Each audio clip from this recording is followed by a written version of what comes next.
Hello again, everyone. Edwin Learnard back once again. In this YouTube astrological segment, I'm going to be dissertating and talking about charts that have no cardinal in them, or no cardinal signs, I should say. And I'm referring to the planets, the MC, and the Ascendant. Now, if someone has no cardinal in those major influences in their natal chart, it could indicate maybe a somewhat difficulty in initiating things. The enterprise, the ambition might not always be strong. These people may have a hard time starting projects. It may, if the person has a strong fixed element in their chart, however, there still may be strong ability to sustain projects and finish them, but there may be less, as opposed to what the cardinal signs of somebody with a strong cardinal emphasis would do. Now, people that have no cardinal in their chart, or cardinal signs, they may kind of be like maybe those people that may need to inject themselves a little more into things and into projects. They may be the kind that may kind of watch the other people do certain things, and as far as actions and activities go. Now, don't get me wrong, I'm sure many people that have no cardinal signs in their horoscopes have certain lifestyles which require activity. Most people do have a job and work laboriously, don't get me wrong, but there might be a little bit that get up and go, that ambitious quality to get things done, they sometimes may be lacking a little more, as opposed to the somebody that has some cardinal signs in their natal chart.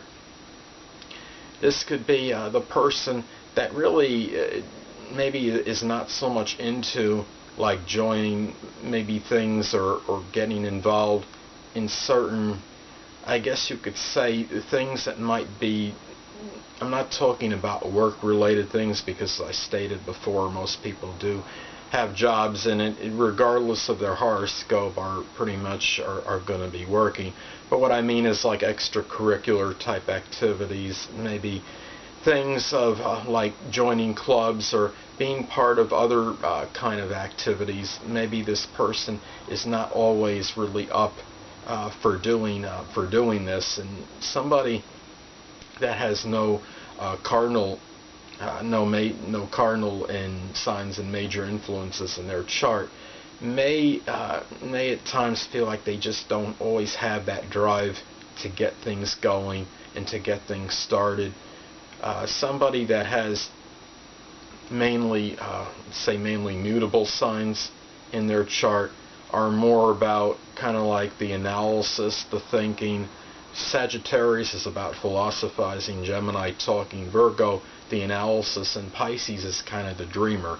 Now, these signs are still capable of starting things and accomplishing things, but generally more connected with things that are more enjoyable for them, and the things that might not require a long sustained type of effort. Now, people that have no cardinal, the major influences and cardinal signs in their natal chart.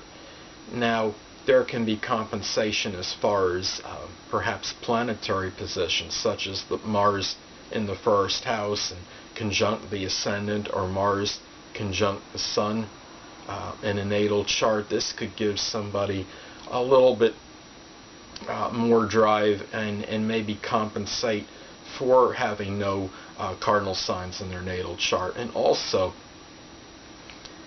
there may be compensations by house positions. Now, if somebody has no signs in cardinal planets, MC, Ascendant, and cardinal in their natal chart, they may, if they have a few planets, say in the 4th, 7th, 10th, and 1st houses, or one of them, one or more of those houses, then that could give some compensation as well. So just because somebody has no cardinal in their natal chart in any of the influences I've described, it's not the end of all worlds. And if you look at now by progression, people may have their planets going into cardinal signs as well.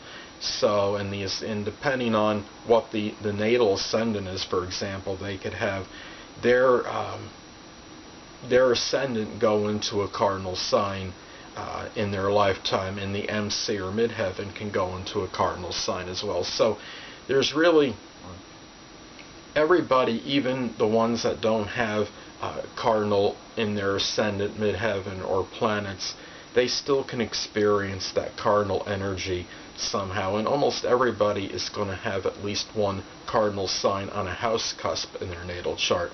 Somebody, say, that has Aries on the 4th house cusp can be very aggressive and assertive and show enterprise and leadership and taking action in matters pertaining to their home, their family, their emotional security. So there are ways where cardinal energy can still be expressed even if the person doesn't have it in their natal chart. Somebody, let's say, that has they have Capricorn, say on the 9th house cusp. This could be somebody that pays a lot of serious attention to things that are 9th house matters, such as philosophy and things that are connected with long distance traveling, things that are, I guess we could say, higher education, and might show a lot of ambition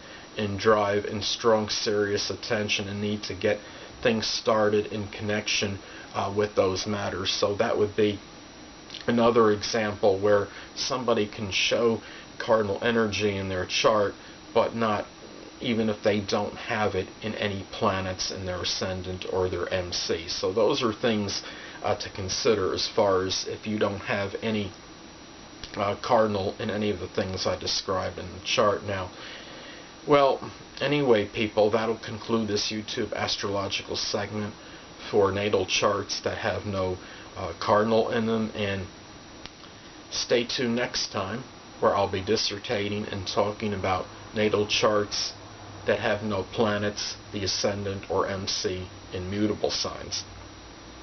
Two things I want to get with you on before I head out. Firstly, the stars may impel but do not compel. And secondly, never isolate any single astrological element, aspect, planetary placement, position, configuration, influence, or what have you, and make an analysis of a person, astrologically speaking, based on this alone, because a person astrologically is the sum of all their components in their natal chart and not just one.